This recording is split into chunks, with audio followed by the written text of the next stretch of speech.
देवर्षि नारद जी देवर्षि नारद ने भगवान कुबेर के दो पुत्रों को श्राप दिया था। सुनिए गुरुदेव के मुख से। अलकनंदा में कुबेर के नलकूबर मणिग्रीव नाम के दो पुत्र देव मदिरा पान करके, जो देवता लोग पान करते हैं, वो मदिरा पान करके गंगा जी में निर्वस्त्र अप्सराओं के साथ जल क्रीड़ा कर रहे थे। तो अप्सराओं ने देखा देवर्षि नारद जी, तो फौरन शर्मा कर बाहर निकली और वस्त्र आदि धारण करके प्रणाम किया।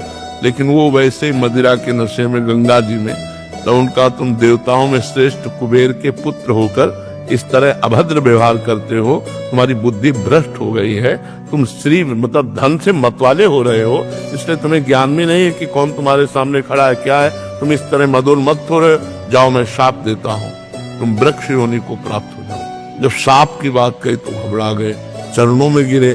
तो देवर्षि नारद जी ने कहा वृक्ष तो बनो, लेकिन नंदालय के वृक्ष बनो। तो नंद भवन के सामने यमला अर्जुन नाम के वृक्ष के रूप में ये दोनों भाई वहां प्रकट हुए। और भगवान की जब उखल बंधन लीला हुई, तो उखल बंधन से भगवान उखल को घसीटते हुए इन दोनों वृक्षों के बीच में आए और झटका मारा, दोनों वृक्ष उखड़ गए और दोनों अपने स्वरूप को प्राप्त हुए।